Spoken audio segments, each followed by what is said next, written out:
കട്ടപ്പന BRCയിൽ 32 ലക്ഷം രൂപയുടെ തിരിമറി നടത്തിയ താൽക്കാലിക ജീവനക്കാർക്കെതിരെ നടപടി. തിരിമറി നടത്തിയ പണം താൽക്കാലിക ജീവനക്കാരെ കൊണ്ട് തന്നെ ബന്ധപ്പെട്ട ഉദ്യോഗസ്ഥർ തിരിച്ചടപ്പിച്ചു.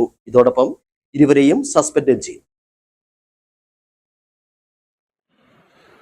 കട്ടപ്പന BRCയിലാണ് 32 ലക്ഷം രൂപ താൽക്കാലിക ജീവനക്കാരായിരുന്ന അക്കൗണ്ടന്റും MIS കോർഡിനേറ്ററും ചേർന്ന് തിരിമറി നടത്തിയത്. BRCയിൽ വിവിധ പ്രവർത്തനങ്ങൾക്കായി എത്തിയ തുകയിൽ നിന്നുമാണ് ഇരുവരും ഈ പണം ഇവരുടെ അക്കൗണ്ടിലേക്ക് മാറ്റിയത്.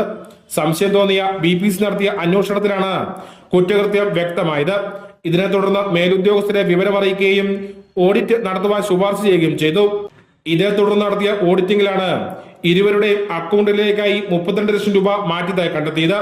തുടർന്ന് നടപടി സ്വീകരിക്കുകയായിരുന്നു. നഷ്ടമായ തുക ഇരുവരെയും കൊണ്ട് തിരിച്ചടപ്പിച്ചു. ഇതോടൊപ്പം സസ്പെൻഡും ചെയ്തു. News bureau, Kattappana.